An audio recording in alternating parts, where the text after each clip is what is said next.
Thank you for joining us here at Lowry Sports Rhetoric. I am your host, Nathan. I'm Damon. Today we're going to wrap up the AFC West with the Raiders, Las Vegas Raiders.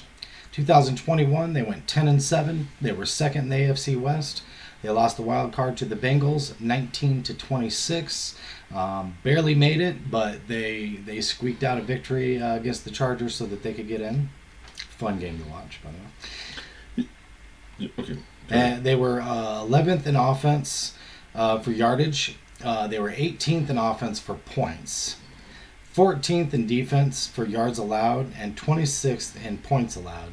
So they had some mediocre stats as far as, Yeah, it's like up and down in the middle, but, the thing, like, even them squeaking in the playoffs and everything, when you consider, like, everything the Gruden controversy, like, Ruggs. the rug situation, the offseason before where you had, like, some people, what was Brown talking, like, they made the big move for Brown, and then he's talking crap about the GM, and, like, there was a lot of that distracting kind of stuff, and in my opinion, they overachieved. I mean, yeah, considering how good the Chargers and the Chiefs are, for them to make the playoffs with all that was going on, I think that's interesting. For sure. Their GM, Dave Ziegler, is from the Patriots. He was director of personnel. He replaces Mike Mayock, who I actually really like Mike Mayock a lot. Obviously, he kind of had a whole bunch of stuff happen to him under him, and it just kind of went south. Yeah, and Patriots. So we've talked about this before. I think that as much as I'm skeptical of the Patriots players when they go elsewhere, and the Patriots coaches haven't been fantastic elsewhere. Not really. But the Patriots GMs and assistant GMs have had success in other places. It's been a tree that's been successful. And I would, we'll revisit this at the end of the video, but I would say he's off to a good start. Yeah. Well, I mean, he's new, so. Yeah, but what he... Yeah, sure. Okay. We'll discuss that at the end of the video, but yeah. The coach is Josh McDaniel. He replaces John Gruden. Obviously, we all know about the John Gruden situation. Quite the mess. Josh McDaniels, personally, myself, I can't think of somebody that I dislike more. I don't like Josh McDaniels. I think he probably is a good coach as a person. I can't stand him. What he did to the Colts backing out on us, although I'm happy in the end because I really just don't like him. I didn't like him in Broncos either. So just to clarify that, I think he can be a good coach, and I could understand, the excitement people have with his name and who he is. I just personally don't like him very much. So. Yeah, I think, he didn't do well in Denver. I think he learned a lot from that. He's talked about some of the lessons he learned in that. He's probably been around Belichick more than any other coach, if you consider the two stints with him, and had probably the most success with Belichick of any of the coaches, I would think. Yeah, he has been a very successful coach. So I think, that's what you're hanging your hat on if you're the Raiders fans. Yeah. Like, this is a guy who's been around a lot of winning. He had an opportunity in Denver. It didn't go well. He learned from those mistakes. He backed out of the opportunity to coach you guys. I mean, how much of that was him finding out that Andrew Luck was not going to play? I don't know, whatever. It just left a really bad taste in my mouth. I'm curious if maybe, once he agreed and then he found out the truth about Andrew Luck and what was really going on with that injury. Because wasn't that around that time? I think so, yeah, because it was when Frank Wright got hired, so... Yeah, I think so. So the thought was Andrew Luck was going to be coming back, and then the reality was he's not. So maybe once he got privy to that information, he changed his mind.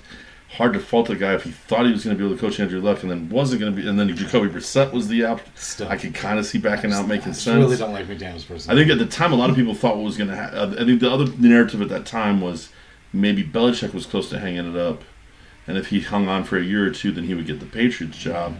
That's what a lot of people thought. I don't know that I can blame him for that either. But, yeah, I think... Yeah, I mean, I'm not a huge, I love me some Josh McDaniels. But his resume is impressive. So I think if you're a Raiders fan, you have to be pretty optimistic about your future I didn't like him with him as a coach. So. At any rate. Free agent additions here. We have Chandler Jones, outside linebacker out of Arizona. Obviously, Player. yeah, he's a freak of nature. That's a good addition there. Balil Nichols, defensive end out of Chicago. Okay, as a Bears fan, I love this kid. He's got a motor. He can get pressure from the inside. He can play the run. Some Bears fans were kind of like, oh, what's he do great? He doesn't do anything great. My thing would be, yeah, he does everything well, nothing great. Why is that a problem for a defensive tackle? They have him as an end. I guess it depends on how you look at it. I think in this system, he'll be a tackle because they're a 3-4. There was some question about the Bears switching to a 3-4, whether he fit. I think as a 3 technique, he's going to be. I'm very high on below Nichols. I was hoping the Bears would keep him, find a way to make him work. I think that was a fantastic pickup for the Raiders. Nice. All right. Brandon Bolden, running back out of New England. Some depth there. Anthony Averett, cornerback out of Dallas. Mac Hollins, wide receiver out of Miami. Alex Bars, guard out of Chicago. So Bars, the thing with Bars is that he is he's a depth guy. He's really, I think he's kind of a little bit similar to Nichols. Like he can play a little center, he can play a little guard. He's not going to be fantastic. He's mostly a run blocking type more than a pass blocking. But he's young and he still has room to improve. We brought him in because he went to Notre Dame, and our offensive line coach at the time was his former offensive line coach at Notre Dame. So there was a fit there, and he played decent in limited time. And then last year, after the other guy left, he didn't seem as good, and I think that's why they let him walk. But he has some potential, and could probably play either center or guard as a backup, I would say, at this point. We got Jacob Johnson, fullback out of New England. Oh, fullback. We got Derek Phillips, cornerback out of Cincinnati. Keelan Cole, wide receiver out of the Jets. And I'm just going to stop real quick and just say that I'm going to try to rush through some of these. The Raiders were extremely busy. Yeah, so just click them off and I'll comment. Keelan Cole, wide receiver out of the Jets. Kenny Young, inside linebacker out of the Broncos. Duron Harmon, strong safety out of Atlanta. Jayon Brown, inside linebacker out of Tennessee. Vernon Butler, defensive tackle out of Buffalo. Tyler Lancaster, defensive end out of Green Bay. Demarcus Robinson, wide receiver out of Kansas City. I think there's some upside there. Amir Abdullah, running back out of Carolina. Depth. Yeah. Jacob Hollister, tight end out of the Jacksonville. I think Hollister's got some upsides. He's got a little upside. As a number 2, maybe. Yeah. Kyler Fackrell, outside linebacker from the Chargers. Kyle Pico, defensive tackle out of Tennessee. Micah Kaiser, inside linebacker from Denver. Tashawn Bauer, defensive end out of Minnesota. And Jasper Horsted, wide receiver out of Chicago. I don't even know anything about him.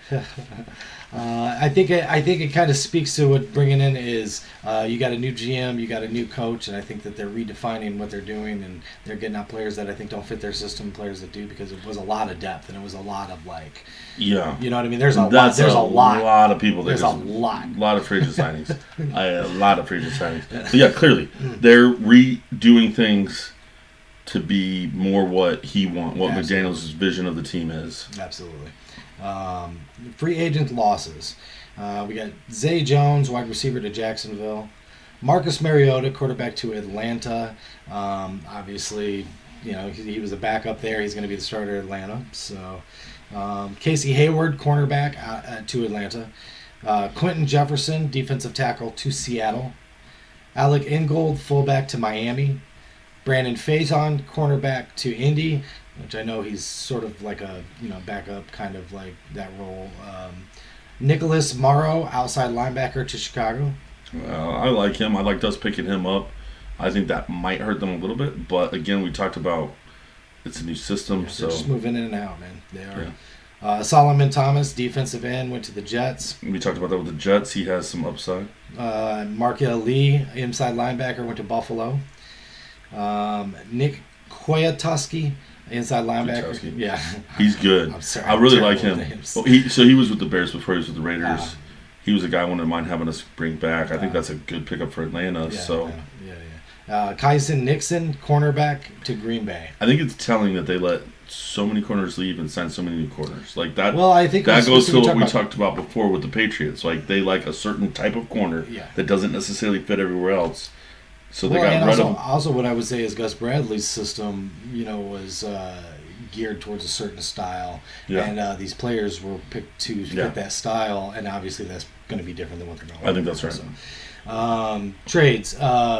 We got Brian Edwards, wide receiver, to Atlanta for a 2023 seventh, and a 2023 seventh round for a 23rd fifth. So, yeah, they just jumped up a couple spaces and traded him. Jarrett Stidham, quarterback from the Patriots, and a 23 seventh round for a 2023 sixth round. So I mean that's McDaniels bringing a guy in that knows his system and can help Carr figure it out quicker. Yeah, smart. Like that to me, that's like a mini quarterback coach, right? Like you're bringing in a backup that can be like that can help be a quarterback coach and help Carr make that transition to the new offense faster. Absolutely. And not a terrible backup. Like trading him for Mariota isn't like a drop off. I don't think that much. No, especially if you consider style. Like Stidham's going to fit the New England Patriots style better than Mariota would have, and he'll help Carr fit it quicker. So maybe a little bit of downside as far as actual talent is made up upside by being a better fit for the system and knowing the system. Absolutely. No, it makes total sense. Obviously, it just makes a lot of sense. And then this next one. Devontae Adams, wide receiver from Green Bay for a second and first in the 2022 draft. Look, and all the talk was he took less money to go to the Raiders. He was willing to sign with the Raiders for less money than Green Bay because he wanted to hook up with his boy, Derek Carr. Those guys were electric in college. Get ready, NFC or AFC West, because as much as I love all these teams, that will be the best wide receiver quarterback combo.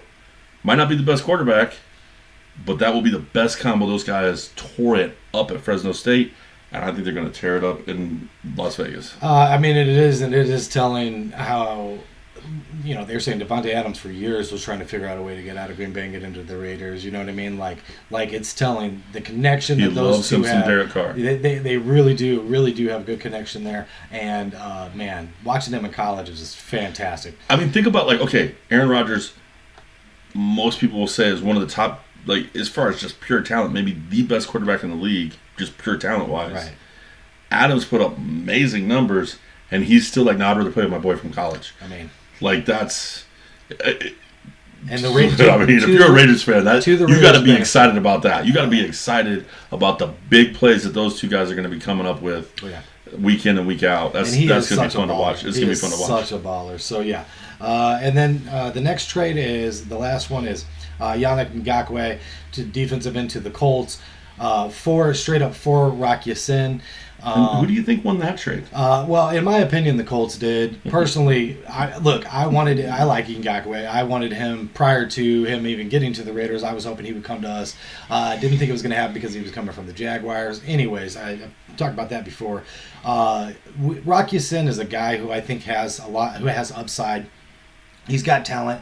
He's actually one of these guys that I wanted them to draft, and they did draft. I was super excited about it. Never really lived up to what I wanted him to, and he does a lot of stupid things and makes penalties all the time. It's frustrating as all get out. So if you're a Raiders fan watching this, all I can tell you about Rock Ya-Sin is, man, hopefully he gets better and more patient because he does make a lot of penalties. Well, maybe he fits better into the system that they're about to run. That's true.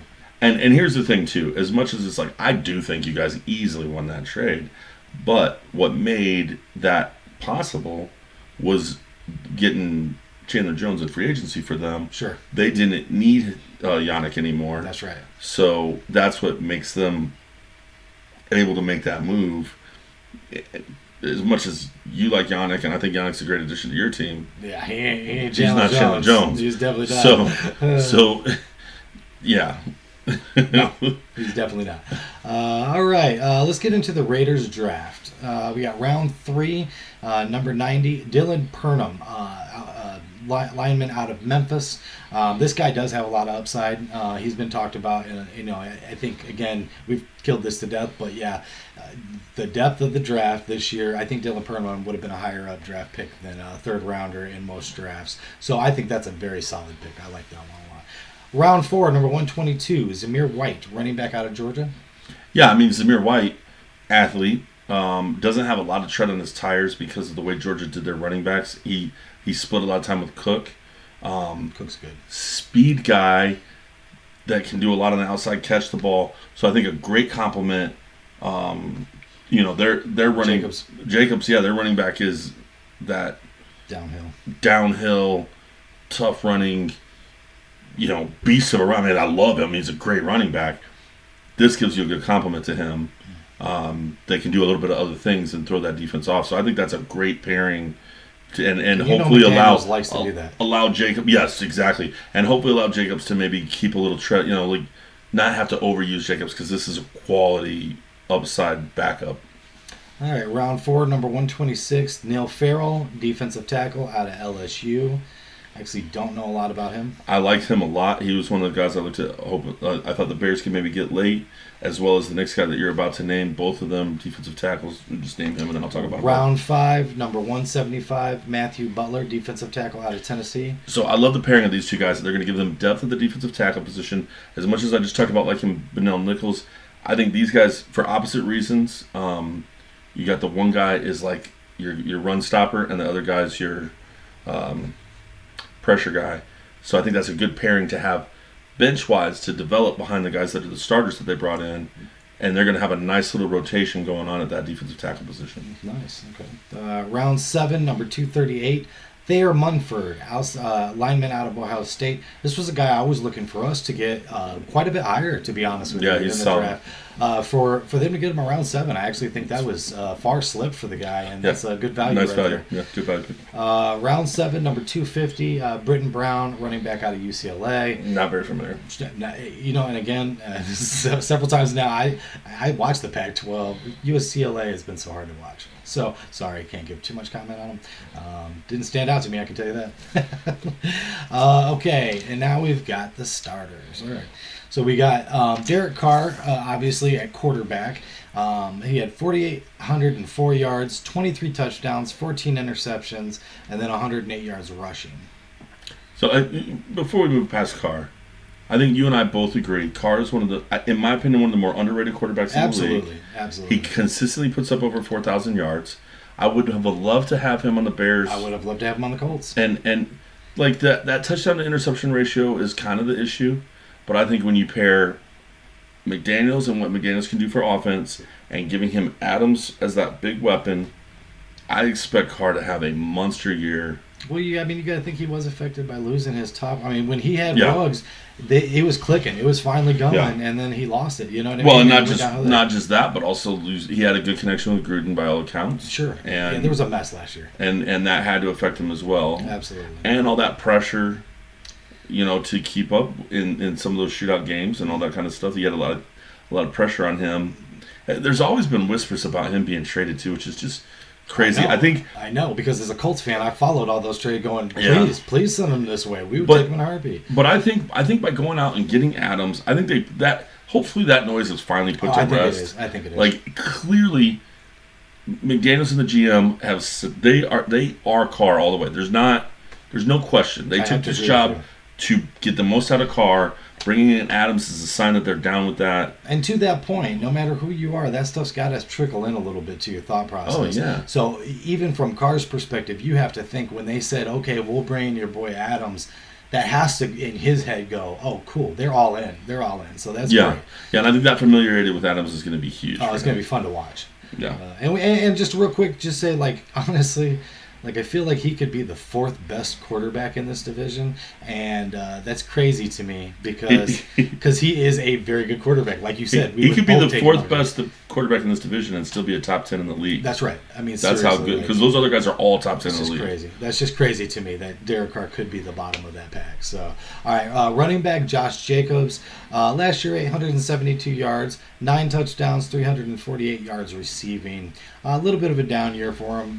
Not as much production as I think that I would like to see out of him, but he is a dang good back. He really is. So he's a great back. Yeah. Yeah.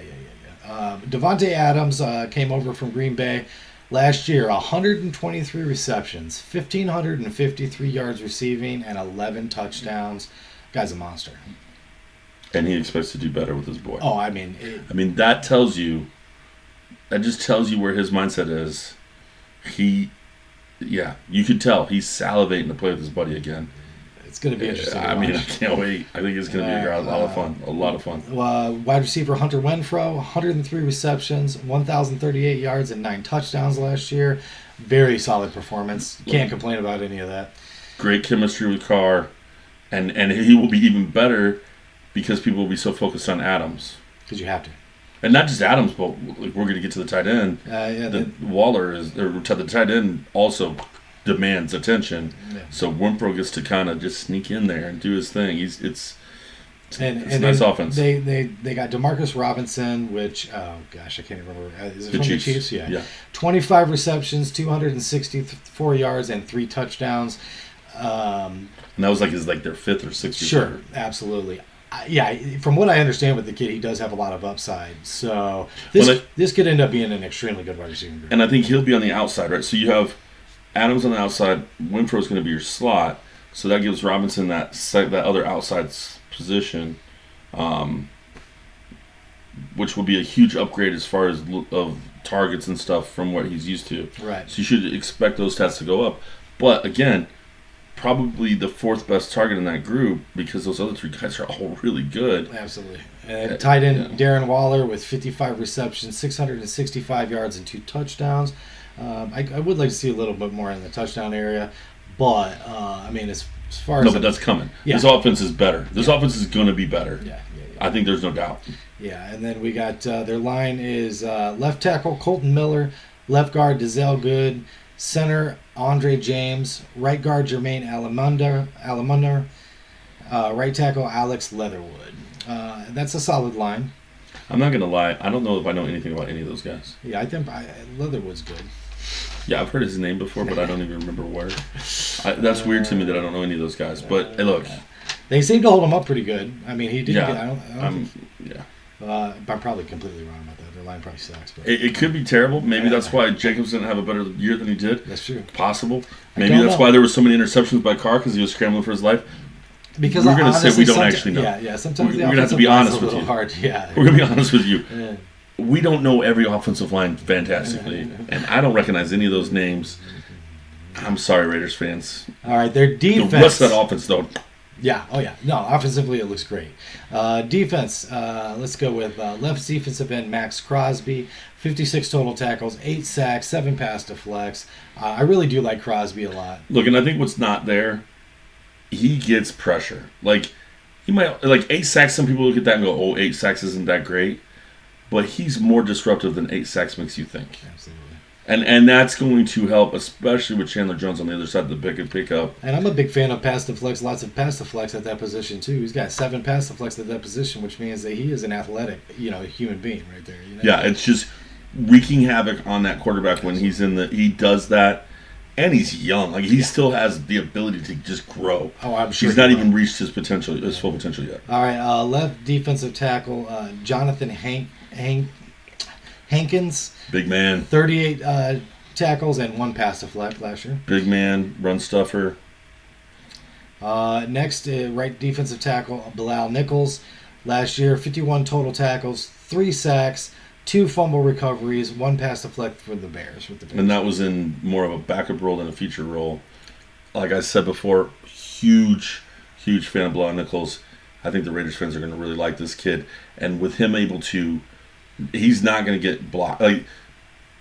You got 2 absolute beast pass rushers and a mountain of a man next to him. He's going to have one-on-ones with guards, and he's going to win more than his fair share of those. Yeah, and Raiders fans are really going to like what he brings. Well, like you said, that's good numbers for somebody who's playing in that kind of a third role. That front 4 looks sick to me. That front 4 looks legitimately sick to me. Arguably one of the best front 4, if not the best front 4 in all of... To round that out, it's right defensive end Chandler Jones, 41 tackles, the 41 tackles, 10.5 sacks, Yeah. 6 forced fumbles, 1 fumble recovery, and 4 pass deflects coming out of Arizona. Sick human being. Chandler Jones is disgusting. And putting him next, that's a Crosby is going to benefit so hard from this, man. Like you said, and I do want to reiterate, that is a very good front four, and they're going to be dangerous. All right. Linebacker, Denzel Perriman. Very solid. 154 total tackles, 1 forced fumble, 2 fumble recoveries, and 3 pass deflects. That's pretty solid. Yeah, that's pretty solid. I like Denzel Perriman a lot. So he's the cleanup guy for that front four, right? Yeah, I mean, that's exactly what it right. is. He's That's the cleanup guy. Yeah, I mean, and he's proven he can do it with tackles, 154 tackles. Just like he's a heck of a player there. Yeah. All right, linebacker, middle linebacker, Jayon Brown, and that's 55 total, 1 interception, 2 pass deflects. He come over from Tennessee. Might be the weakest part of their defense. I don't know a lot about him. I mean, just I don't know. And then Sam linebacker, Divine Diablo. Diablo, is that right? Rookie. He was a rookie last year. 45 total tackles, 1 fumble return, and 1 pass deflect. So yeah, there's some linebacker play there that could improve. But like you said, with all that pressure up there, I mean that makes linebackers better. Yeah, absolutely. Like all they have to do is just clean up the mess. They don't need to make big plays. They just clean up the mess and keep everybody in front of them. And so yeah, I think that's one of the things. The guy that we took from them, he was a tight end guy, a guy that can cover the tight end. So I don't know if Diablo maybe can cover the tight end. Maybe that's what. Well, he was a rookie last year. Yeah, so maybe we took the guy that we took. They let him walk because they had this kid ready to go. Yeah. I don't know. And then the trade from us, Rocky Sin at cornerback, left cornerback. 31 total tackles, 1 forced fumble, 1 fumble recovery, 8 pass deflects as a Colt. So there is talent there. Like, I'm not saying that. He's just a frustrating player to watch because he's got this talent, and it just like he always makes mistakes that just overshadow his talent. And of the 4, he's the first one you mentioned, but of the 4 in the secondary, he's the lowest on that. He can be the weakest link. Like, he doesn't. Yeah. Those other guys are really good. Yeah. So if he's your 4th best. Yeah. In that secondary, and they can reach that potential out of him, then that's not a bad secondary. No. And then also with all that havoc that's going to be wreaked, because that makes secondaries better too. It certainly does. All right, and then strong safety, Jonathan Abram, one of my favorite players, 116 total tackles, 1 fumble recovery, 1 interception, 4 pass deflects. This is my type of safety. He's hard-hitting. He is mean. I love watching him play. I wanted the Colts to pick him. I don't think it matched what we did, but he definitely had fun going to do, I think, what we would be doing now under Gus Bradley. So, but Jonathan Abram is a really good strong safety. I like him a lot. So. I actually think those numbers are probably going to end up going up.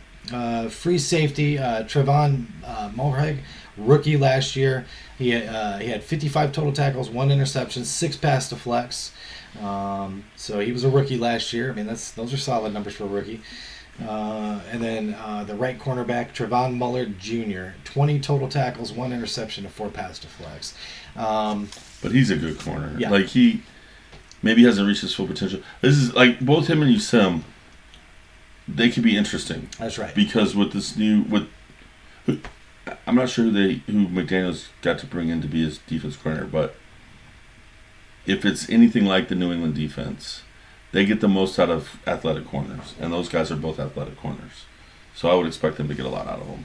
And then again, like we talked about with the anyway. All right, so we're at the bottom line now, right? Bottom line. Yeah, I mean, bottom line for me is that the Raiders are just as competitive as anybody else in this division, and it's so hard to separate. I would say at least the top 3. I definitely don't look at Denver the same, but between them, Kansas City, and the Chargers, man, it is such a minute difference. They have stronger skills here, stronger skills there. Like minute weaknesses here, minute weaknesses there, and it just seems like the competition is just crazy. Okay, so this is what I was kind of alluding to when we talked about the GM at the start of the video. And I said, we'll circle back to this. New GM, it seems like he crushed the offseason. Sure. Solid draft without a lot of picks. Huge trade to bring in Adams is going to make Carr even better. And then really flip that roster to fit. And what looks like on paper is a really good hire at coach with McDaniels. So I think for a year one GM, that is a tremendous start. I guess I can see that. A tremendous start. I mean, like when we talk about how did the offseason go, it's hard to think anybody had a better offseason than the Raiders. I mean, to go from a mess to we're talking about them being this close to the Chiefs and the Chargers, who are two of our favorite teams in the entire league, and we put them third behind those two, but that close. I mean, it is. That close. To be able to say that about the Raiders, if you would have told me when Gruden got fired that when we do it, we're going to be doing a video this summer talking about this conference and we're going to have the Raiders that close to the Chiefs, I would have been like, you're out of your mind. Yeah, and I think we saw that a lot during the season where it was immediately like, oh, this is going to mess these guys up. This thing is pretty much off the rails. You had the Ruggs thing, you had the Gruden thing. It was like, man, how can these guys even, like, there's no way that they're going to compete. And they still ended up making the playoffs. Do you know what I mean? Like yeah. They pushed through all that, and I would say that it showed that, like, again, as you said, once they get some stability there, and they've improved quite a bit, obviously, we're going to see them kind of, be able to compete there. The other thing too is I think it really speaks a lot about Derek Carr. Yes, it does. This is why, like we said at the top of the video, I think Derek Carr is one of the most underrated quarterbacks in football. So do I. He is not elite, but he's probably the best that's not. Right. I mean, at this point, level. I put him at the absolute top of that non-elite level. And who knows, maybe paired with Adams, he'll break through that ceiling and get to the bottom of the elite level. Well, they've definitely given him a lot to work with. Yeah, I mean, I think I feel bad for the kid because he's constantly, like, there's been so much turmoil and turnover during his career with the Raiders. Both at his, you look at number one receivers, they're constantly cycling through those guys. They had, they thought they had it with the Antonio Brown. Well, even before that, with Cooper. Oh, yeah. Like, they thought they had it with Cooper, and that didn't end up working out, and they shipped him out. Then they bring in Brown, that doesn't work out at all. They draft Ruggs, that doesn't work out. But now he's got his guy. This one's, I mean, we know this guy's going to work out. Like, unless, barring some crazy injury or off-the-field incident, we know the talent that Adams has, and we know they have chemistry together. Absolutely. So this will be not just the best wide receiver he's thrown to, but the first time he's probably had some consistency at it. Then the coaching is always changing. New offensive coordinators, new head coaches, left and right through his whole career. Team, I mean, the owner dying and then his son taking over, the team moving. Like, you're talking about constant turmoil. And through all of that, it seems to have toughened him. It seems to have made him, like you said, he scrapped through last year and led a team that had no business making the playoffs in that conference to make the playoffs. And then they dramatically improved. So, yeah, to me, this is one of the teams I'm looking forward most to watching play because I want to see what Derek Carr looks like in that McDaniels offense. I want to see – I watched a ton of Derek Carr and Adams at Fresno State late at night. It was one, those were one of the best things to watch late at night during their year because they were just explosive. They really were. I had both guys on my fantasy team for college, so they would rack up the points for me. And I'm looking forward to seeing that combination again. I'm looking forward to see what Crosby looks like when Chandler Jones is on the other end. I want to see my boy Nichols. I want to see my boy Nichols from the Bears. I want to go, see, I told you, Raiders fans, I was right about this kid. I'm hoping, that's our later season is, hey, look how great Nichols had. I want to see if your boy Rocky Sim can reach that potential that he never reached with you guys. Maybe make you sad, but I've always liked Mullen from Clemson. I'd like to see him reach his potential. And I just think, like, overall, this could be a really fun team to watch, whether they win that division or finish third and don't even make the playoffs. Either way, I think they're going to be fun. I can see any of that happening. Me too. We've talked about it time and time again in these videos. The AFC is just so deep, so tough. So it's really hard to project anything. But if they win the Super Bowl, I wouldn't be shocked. If they miss the playoffs, I wouldn't be shocked. Either way, I give a ton of credit to what they did in the offseason. To me, they were maybe the absolute winner of the offseason, if not one of the top two or three. Absolutely. And yeah, like I said, I think it went from when Gruden got fired, it was like, wow, well, this is insane. I feel bad for Carr. I felt like it was just like, it felt like that was a franchise that was destined to just never really make it work. And now we're talking about them being one of the better teams in the league in less than, 6 months. Yep. That's something. That's something. I don't really have much else to say other than that. I guess that's the best thing I can say at the end. Yeah, I definitely look forward to seeing that as well. I look forward to watching this whole division play. I think it's going to be an absolute just fun time to watch. So again, yeah. Well, thank you for giving us a watch. If you got anything out of this, give us a like, give us a subscribe. Yeah, Raiders fans, give us a comments. Let us know what you think about how we're high on your team. Do you think you're going to win the division? Do you think that we're right about you guys being the third best team, or are we off on that? Are you actually better than KC and the Chargers? Maybe. Can't say no, but we'd love to hear what you think in the comments. Thank you for giving us a watch, and we look forward to seeing you again next time.